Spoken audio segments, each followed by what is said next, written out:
Hi guys, welcome back. Sunday ആയിട്ട് എല്ലാവർക്കും എന്താ പരിപാടി? ഞാൻ നല്ല അടിപൊളി ദം ബിരിയാണി ഉണ്ടാക്കിയിട്ടുണ്ട് കേട്ടോ. അപ്പോൾ ദമ്മ് പൊട്ടിക്കുകയാണ്.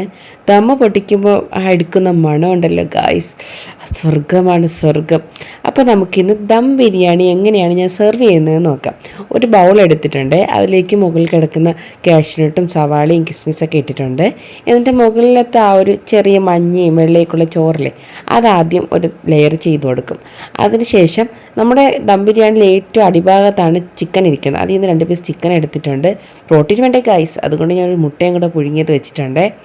ആ ദം പൊട്ടിക്കുമ്പോഴുള്ള മണം ഉണ്ടല്ലോ ഗൈസ്, അടുക്കളയിൽ നിൽക്കാൻ വയ്യ. ഞാൻ രാവിലെ ബ്രേക്ക്ഫാസ്റ്റ് കാര്യമായിട്ടൊന്നും കഴിച്ചിട്ടില്ല, അതുകൊണ്ട് നല്ല വിശപ്പുണ്ടായിരുന്നേ.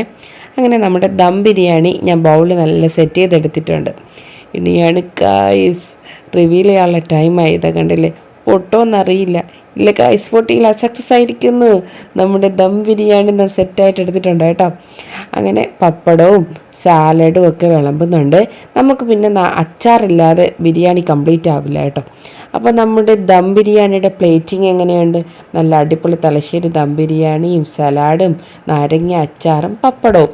അപ്പോൾ നമുക്ക് കഴിച്ചാലോ? നല്ല അടിപൊളി ടേസ്റ്റായിരുന്നു ഗായ്സ്. ഞാൻ ഇതിൻ്റെ വീഡിയോ ഓൾറെഡി അപ്ലോഡ് ചെയ്തിട്ടുണ്ട്. എപ്പോൾ കഴിച്ചാലും ഞാൻ ഈ ആദ്യം വയ്ക്കുന്ന വായിക്കാതെ മല്ലിയില എന്താ വരുന്നതെന്ന് എനിക്കറിയില്ല ഗായ്സ്. അങ്ങനെ ഞാൻ നല്ല അടിപൊളി തലശ്ശേരി ദം ബിരിയാണി കഴിക്കട്ടെ. നിങ്ങൾ എന്താണ് കഴിച്ചതെന്ന് താഴെ കമൻറ്റ് ചെയ്യണം കേട്ടോ. അപ്പോൾ എൻ്റെ വീഡിയോ ഇഷ്ടമായി ലൈക്ക് ചെയ്യുക, ഷെയർ ചെയ്യുക, കമൻറ്റ് ചെയ്യുക, സബ്സ്ക്രൈബ് ചെയ്യാൻ മറക്കരുത് കേട്ടോ. അപ്പോൾ അടുത്ത വീഡിയോ കാണുന്നത് വരെ ടിൽ ദെൻ ബൈ.